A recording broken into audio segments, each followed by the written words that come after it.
Hey guys, what is going on? My name is Fluffy Ninja, and welcome to the video. If you don't know who Mr. Ballen is, you're fucking missing out, first of all, because he is absolutely phenomenal. He is a great storyteller. Just the hand motions alone are gonna fucking captivate you, but like his content is very niche. There's been a lot of people that have started doing this, but I don't think they hit it on the head like he does. It's just one guy. He's not really reading from a script. He's more like talking, like he's telling you a story that he heard from a friend, and you're just captivated by what he says. I've been subscribed to Mr. Ballin for like I don't even know how long, like for at least a couple years now. I've gotten Krista into like his videos. Like that's literally what we do for our date night now, is that whenever like one of his videos comes out, we will wait until we're both at home. Even if it's not like our date night, we'll still spend that time watching his new video, talking about it. Like it's always a good theme of discussion. But there's a lot of his stories that I'm like, who the fuck reacts like that? Who sits there and is like, I'm not going to make a sound. I'm not going to do anything. I'm not going to say anything. And this video, which is Family Hunted by Pack of Unidentified Creatures, the Palmyra Wolves, is one of my favorites. It's one of my just favorite stories that he's ever listed. It's about 20 minutes long, so it is going to take a little bit. I might cut here and there, but it is a very, very good story. In the little beginning there, in that first minute, he talks about going up to Maine, and Palmyra is in Maine, but he talks about going to Maine to see his grandmother, and like, you know, whenever it turns dark, they run inside because, you know, there might be something out there, and, you know, he's always afraid of like a pair of eyes looking back at him. And I think we all kind of have that fear. As kids, at least, we've had that fear. I mean, fuck it. I'll say it now. If I see somebody looking in my window because I'm on the second story and there's a pair of eyes looking at me, I'm gonna freak the fuck out. Absolutely. But again, Mr. Ballen, like he's very like just the details that he gives you, the background images. Whoever his editor is, they're amazing. But I don't like. I've watched some of the reaction videos and they're just not great. And I don't know if it's because they watch them raw, like they just watch the video and then react to it like that. I'm giving you more of a, like, I've seen this before, I know what's coming, and I have some commentary or comments that I would make if I was in the situation. Granted, most of us, I think, if we're in the situation, would just shit our pants. But after, you know, being around as much as I have seen in the world, and as much as, you know, I think I would handle the situation better. So this isn't going to be serious. This is mostly like comedy kind of commentary and, you know, like discussion. So it's weird. I don't know if this video is going to do well, but it's something that I've always wanted to do. And this being my favorite Mr. Ballen video, I figured why not start here. So definitely go subscribe to Mr. Ballen. I will have his channel linked in the description. In 2005, Eric Martin was working at a paper mill in Maine, and he had been working at this paper mill for 20 years. I want you to reaching up to subscribe get to him. something on a shelf when he threw his back out. And in fact, he had slipped a number of discs, and it ultimately meant he was not able to work anymore. He was going to be disabled. And so he's suddenly out of work. His wife, Shelly Martin, was not working at the time, but when he couldn't work, she needed to get a job. And so Shelly, who had not worked in a long time, was able, through some connections, to land a job in her hometown in Maine called Palmyra. So I'm going to do this a lot too, where I just pause it for no reason. I, like, right now, I'm still recovering from a back injury. I've had to take several days off work. Not that bad, but holy shit, I can feel the pain now, at least. Palmyra was a very small rural community. I mean, we're talking maybe 1,200 people that lived there. They also had a 17-year-old daughter named Chelsea who was not eager to go, but it was the only place they could afford, and so they had to go. Why is it in like every movie though? Like every movie where it's like something happens and then the family has to move, the 17-year-old is brought up like, oh, but all my friends. Fuck you. First of all, fuck you. Like, nobody cares. Luckily, because Palmyra was such a cheap place to live relative to where they had been living, that for less money, they actually ended up getting a bigger piece of property than they had lived in before. It's this beautiful farmhouse that sat on a whole bunch of acreage, but it was incredibly isolated. So now you know this story isn't like super modern because moving and getting more land for less money isn't a thing really anymore, unfortunately. Especially not in Illinois where I live. If I moved to Indiana, I could probably get more land than what I'm paying for right now. You had to go down this bumpy access road to get to their long driveway, and then once you were on the property, you'd look out and it was just a full 360 degrees of very dense forest that virtually no one was in. There was no nature trails. It was just dark, dense forest everywhere you looked. So even though no one's that happy about it, they end up moving into this farmhouse, and as they're unpacking their truck, Eric picks up one of his many rifles that he owned. Eric came from a long line of hunters. He loved to hunt. It was his favorite thing to do, and he had a whole bunch of guns that he kept. And as he's carrying the rifle into the house, Shelley says, oh no, we're not keeping the guns in the house. You have a barn, you're gonna put your guns in there. This had always been a point of contention for them in their marriage. Shelley just didn't feel safe having guns in the house, especially having kids in there. And so ultimately Eric agrees, okay, fine, I won't put my guns in the house, I'll put them in the barn. First like point of contention. No. Like, that's the reason that we buy guns, believe it or not. That is why I have a Glock 43X. That is why I have a shotgun. That's why Krista has a Glock 43X and a revolver and 38 special. Like, is to protect ourselves and our home from either A, people trying to break in, or B, from the government when they finally come. And so he went in the barn, and he and his son, Sean, who he had come out to help him. Not only that, but zombies. We're ready. They built this gun case for all of his rifles. It was very heavy duty. They put it in the barn, and then they locked that, and then locked the barn itself. So they were totally secure in the barn, but definitely not readily accessible. Over that first year, Shelley and Eric developed this ritual where at the end of the day, they would go out on the front porch of their farmhouse and look out onto the front yard, and they would drink coffee. It was something they both looked forward to. If you're ending your day, why are you drinking coffee? To, and virtually every night they did this. And so almost exactly a year after moving in, it was in early 2006, Shelley and Eric are sitting on their front porch, enjoying their coffee, they're chatting, and Shelley thinks she sees something in the woods. Now, you have to understand the layout and how far away they are from the woods to get a sense of what they were seeing. Right in front of their porch was a gravel road where they parked their cars. About 20 meters away from their house to the left is their barn. And beyond the barn, basically straight out from the porch, is this huge open field where there's no trees or anything. It was like open grazing area. And then way beyond the field was the beginning of this tree line, of this really dense forest. So we're talking at least a couple hundred meters away where she sees these lights. And she described it as like a pulsating light. It didn't. So the wife that told him, put the guns in a heavy-duty gun case, lock them up, lock them in the barn, sees lights, which we'll get into here in a second. The first thing going through that guy's mind is, man, wish I had a gun right now.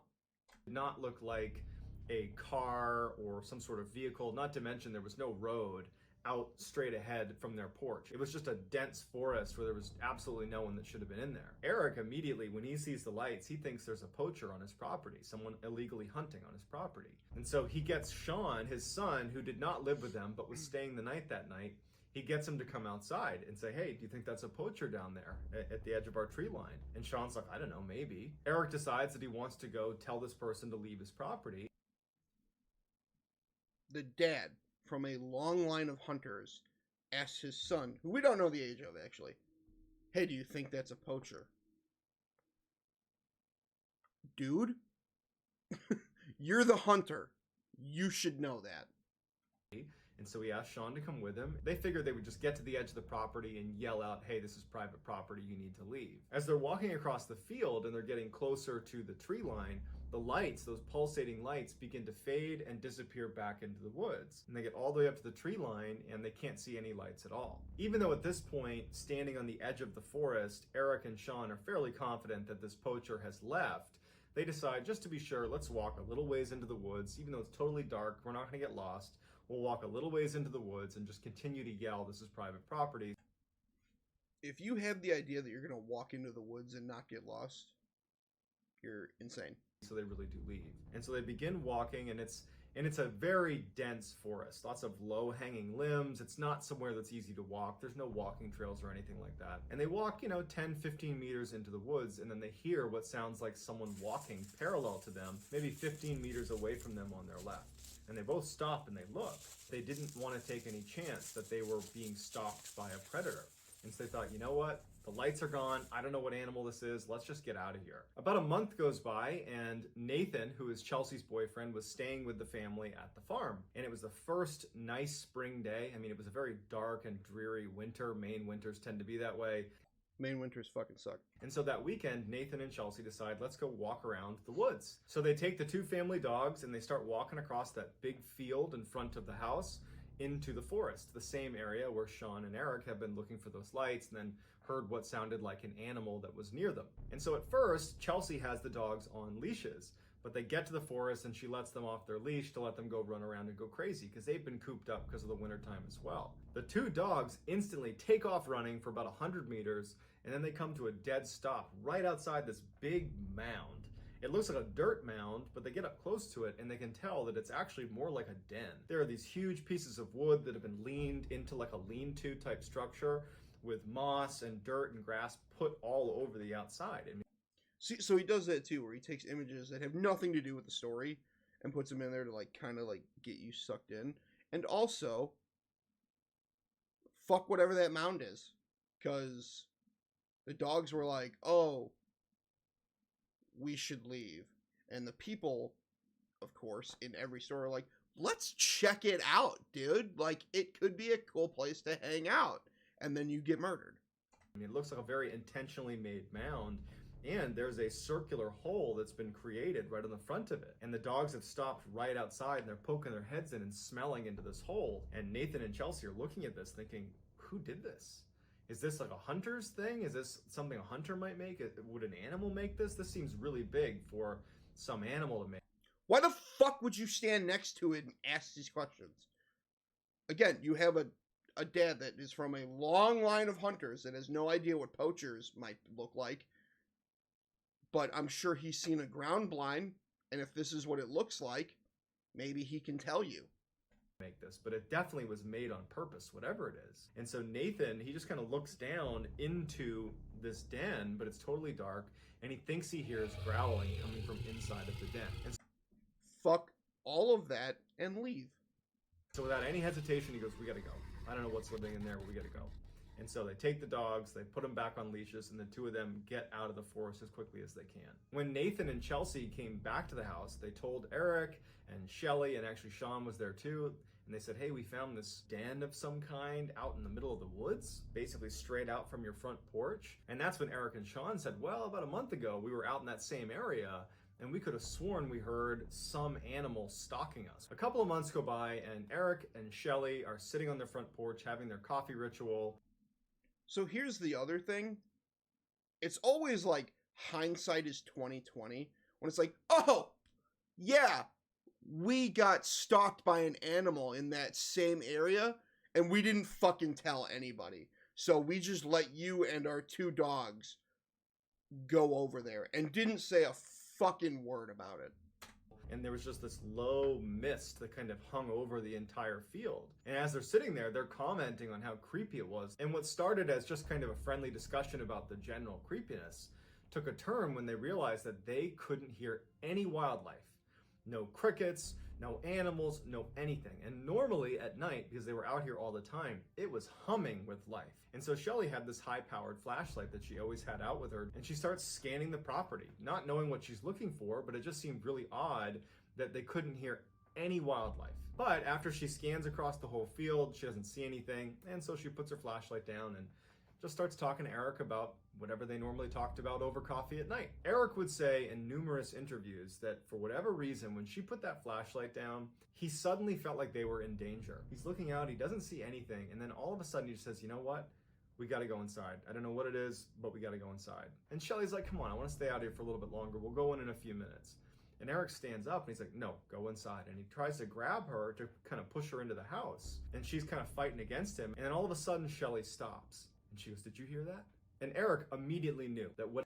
No, I didn't hear that because I'm trying to get your fucking ass in the house because I think we're gonna die.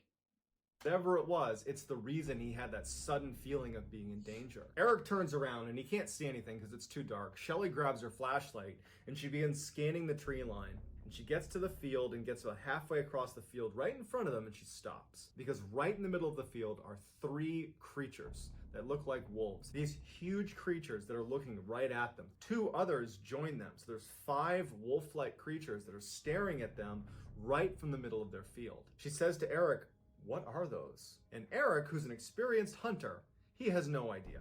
He goes, I think they're... It's probably one of my favorite lines. Who's an experienced hunter? He has no idea.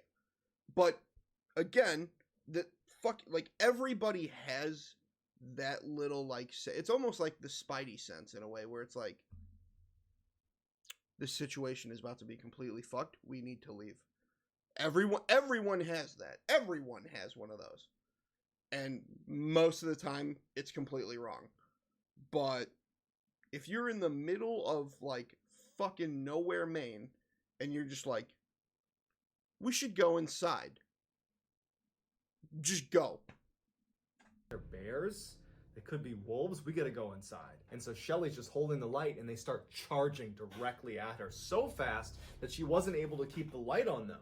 They were already halfway across the field. They go inside, they shut the door, and they lock it. And without saying a word, the 2 of them make their rounds across the entire bottom floor, lock every window, close every blind, make sure everything is shut. There was something different about these 5 creatures. The way they started running towards them, it just felt like they were targeting Eric and Shelly. And so even after the house had been secured, they didn't feel safe. And so they're standing in the middle of their cabin, and Eric's saying, my guns are in the barn. I can't. Yeah, fucking thanks a lot, Shelly. Now we're gonna die. Because nobody has a gun. Because you're like, guns don't belong in the house. First of all, it's Maine. Everybody has a gun. Second of all, they're guns. And you need them for self-defense. That's why we have them. That's why I bought mine. Was for self-defense. From people that want to attack me. Or from the government, because the government is awful. I'm not trying to go on an anti-government raid here, but you need to be able to defend yourself from whatever. Government, other people, giant fucking wolves. Don't just lock him in the barn and like, that's good enough. No. We have no protection. And Shelly is like, whatever you do, do not go out there. We don't know what these are. It could be a bear. It could be a wolf. We don't know. Yeah, no shit I'm not going out there. But I'm letting you know that if we die, it's entirely your fucking fault. Because you didn't want guns in the house. Don't go out there. Shelly goes upstairs. She shuts off all the lights. She makes sure all the windows are shut. And then she goes to Chelsea's room, her daughter, and she wakes her up and she says, hey, come here. You got to look at this. And they go to the window and they kind of like poke their head into the window because they don't want to like totally open it up and stare out because they don't want the creatures to see them. But they're kind of poking their head out the window and she's like, look. And standing on the gravel are these 5 creatures that are just standing in a row looking directly at the house. It was like they were waiting for them to come out the front door. They were just patiently standing there looking at the house. It did not look like normal animal behavior at all. And as she's looking, one of the animals looks up at Shelly in the window, and the creature stands on its 2 legs. Man, I'm glad we didn't open the window all the way so they didn't see us as they see us. Gets on its hind legs and looks at her, and Shelly gasps and falls over because the creature's like 8 feet tall. And so Shelly's on the ground looking at Chelsea, and she can't believe what she just saw. You know what stops anything of any height? Double-aught buckshot. Like, her brain can't process that this creature, one, had even seen her. They barely had their head up in the window. But that it stood on its hind legs, that it was so big. What are they doing? Sitting in a row right on the outside of the house waiting for us? What's going on here? And so Shelly tells Chelsea, get in your bed, don't go to your windows, don't leave this room. And that's when Shelly also remembers that she hasn't heard her two dogs, and she's worried they might be outside. And so she starts quietly walking all along the top floor looking for her dogs. She's calling to her two dogs, and they don't come out. Goes into the master bedroom and finds her two dogs hiding in the corner of the room next to each other. Like they're startled by whatever it is outside. Meanwhile, Eric was pacing downstairs thinking he needed to go to the barn and he needed to get his guns. No. Like, you don't need to go get them. You needed to have had them. End of story. Like, that's why we have concealed carry licenses. Okay, you don't want the hunting rifles in the house. Gotcha. I'm going to put those in the gun case. Don't want the shotguns in the house. Fair point, but we're going to have one. Just one in the house. I'll buy a second safe just for that one shotgun. Handguns. Those are going in the house. End of story. I don't care. Even if it's a fucking Desert Eagle chambered in 50 Action Express, I'm going to have one because 8 foot tall or not, 50 Action Express puts a pretty big goddamn hole in stuff. And like I said, even if you're not that accurate, double out buckshot. Protect the family. But he knew that between his own disability, he can barely walk very fast, and he'd have to unlock the barn, and then he'd have to pull down the gun case, unlock that. All the while, he's exposed to these animals that are out there. And so the next best thing in his mind is maybe he could run outside, get in his truck, and back the truck up to the front door, and then he could get his wife and his daughter to come out, jump in the car, and they could drive away. So he just goes to the... So that's a great plan, but you have to remember, no plan survives first engagement with the enemy. Window, and he pulls the blinds aside to look outside, and those 5 creatures are now gone. They're not sitting on the gravel path right in front of the house. He doesn't know where they are, but they're not in front of the house. And so he closes the blinds and he's like, well, I don't know where they are. It's too dangerous to go out there. He starts pacing some more and he goes back to look, and he sees them back in the field where they first saw them, all 5. You can see all 5. They're facing the house still, but he can... How do you know there's only 5? Like, that's just, like, these motherfuckers could velociraptor you and be like, hey, look at us 5 over here dancing, having a good time. And you're like, okay, they're over there. I'm going to go to my... And then you just get fucking flanked out of your mind. See them because the moon has now popped through and he's got illumination on the field and he can see all 5. And he's like, okay, maybe if I just keep my eye on them, I can open the door, run out, get the car, back it up without them seeing me. And so without telling Shelly, he opens the door and he goes on to the... Also, not a good idea. Hey, I'm going to do something fucking retarded. Hold the door open until I get back. Front porch, and he sees them out in the field. He's got a good line of sight on them. Quiet as he can, he walks down the steps and he makes his way over to his truck, which is about 10 meters away. And as he's getting closer and closer to his truck, he's got his eye on the creatures that are in the field. They haven't moved. They apparently haven't seen him. He gets to the driver's side of his truck and he's got his keys out and he's kind of fumbling to hit the unlock button, and then his motion sensor light kicks on. And he's so on edge being out there, when the light kicks on, he drops his keys because he's... Why does every asshole in every horror situation drop their fucking keys? I know how my keys work 100% of the time. It's either 9 o'clock at night, dark as shit, or it's 9 o'clock in the morning and it's bright out, or it's sometime in the afternoon. I know how my keys work.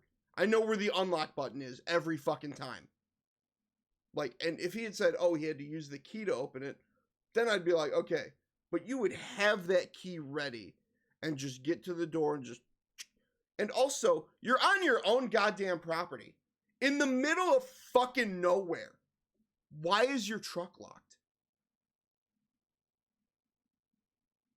So startled. And the first thing he does, he looks towards the field.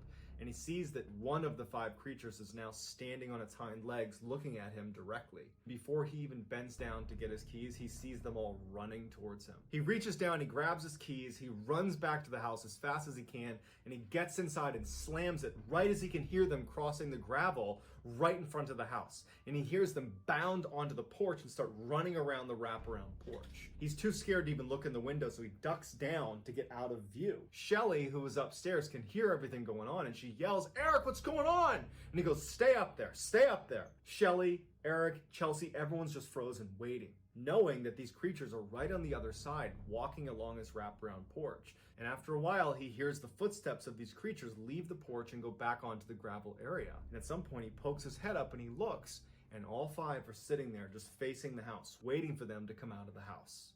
And so he scurries up the stairs to where Shelly and Chelsea are, and they just are so scared. So they decide they gotta call the police. If nothing else, the police will drive up.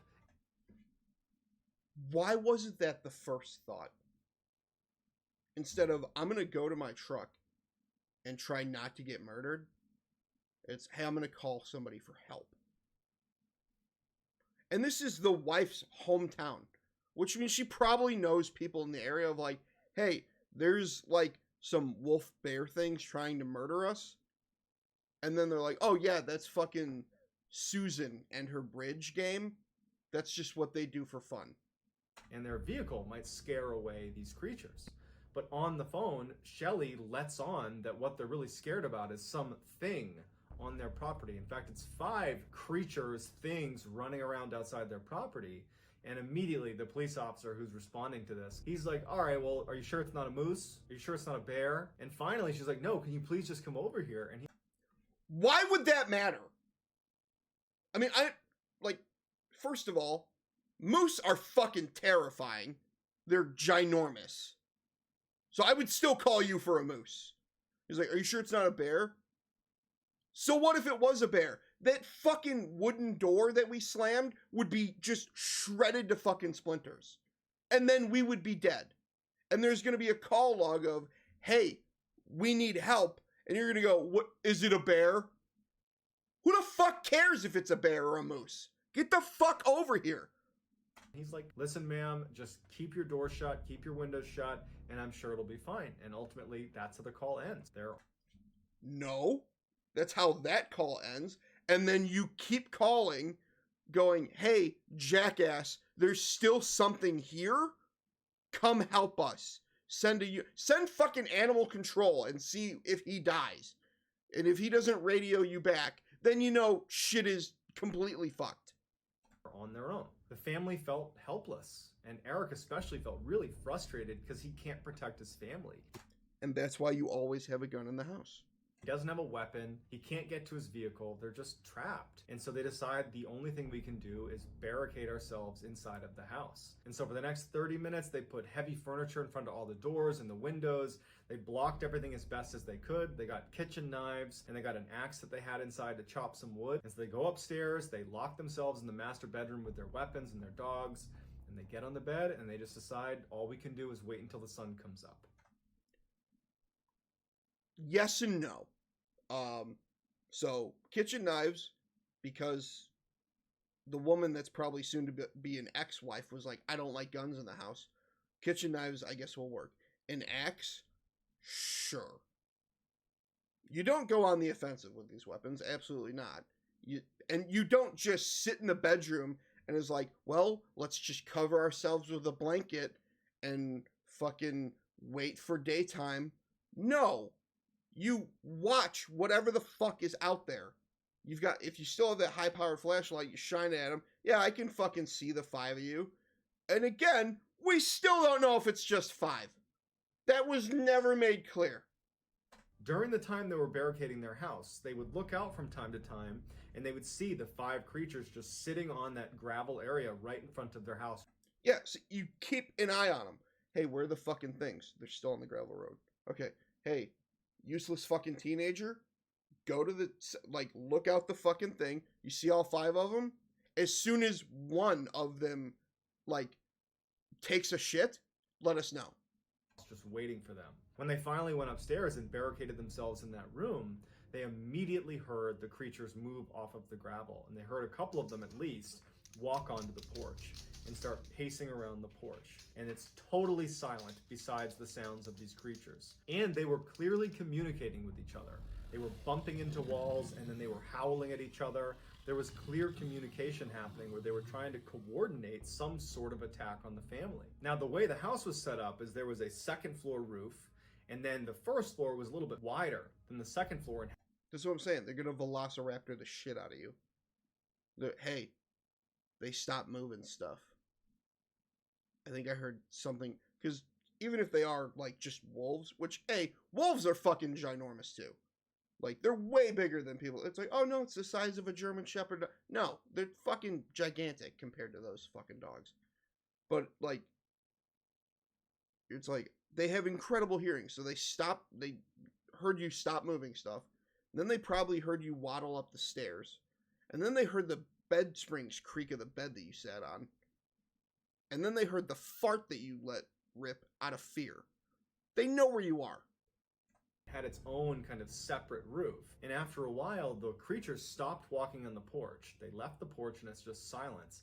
And then they would hear them jump onto that first roof. The scary thing about this is that if you walked around the roof, you could actually look into the second floor windows. And so they're laying there, and periodically they'd be looking out their window. There was windows on either side of the room they were in, but there was a thin curtain between them and the window. And so from...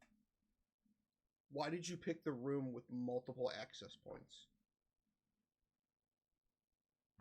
Time to time, these creatures would walk past their windows, and they would stop, they'd put their paws up onto the window, and they would look inside. But there was a very thin from like a sheet werewolf between movie. them and the glass, so they couldn't see the creature, and the creature couldn't see them. All night, they're listening to these creatures running around, and sometimes they'd hear really loud scratching, like they had figured something out and they were trying to burrow their way into the house. But after a whole night of this, they never actually broke the glass. They never got inside the house. As the sun started to come up in the morning, the creatures jumped off the roof and they could hear them running away. And for about an hour, they didn't hear anything outside. The sun's come up and they felt safe again. And so they left their room, they go downstairs, and they finally open it up, and all over their property are signs of huge creatures that had been on their property. Massive footprints with huge claws at the end. They found tufts of hair that had gotten caught on fence posts, and even scarier is they found all these points on the house, in particular on the second floor when they were walking on that roof, where there was clear markings that they had tried to burrow into the house. There were these deep-seated scratch marks into the side of the house. The front door had been scratched apart. I mean, it was very clear that whatever these creatures were, they were trying to get into the house, but they had just been unsuccessful. This experience was so traumatic for the family that they sold the house, and they moved very quickly after that. Yeah, fuck all of that. Even if that happens once a year. No. And they have not experienced anything like that since they left. So what do you think those creatures were? Was that a bear, a wolf, or something else? Let me know in the comments what you think, and I will get back to all the early commenters. So get in there and give me your best theory. If you enjoyed this video and you haven't done this already, please waterboard the like button and subscribe to this channel and turn on all notifications so you don't miss any of my weekly uploads. If you want to get in touch with me, you can direct message me on Instagram or Twitter. My user... So it's actually not John Ballen 416. It's just Mr. Ballen now. He got all the fucking... what accounts Mr. Ballen, so that's pretty great. But so like you saw the door, right? How fucking destroyed that was. That was probably one whatever creature that was scratching at it. Like, fuck this door. I don't like this door. And then if two of them had been like, you know, let's just fucking run at this door for like 5 minutes, because most house locks don't stop shit.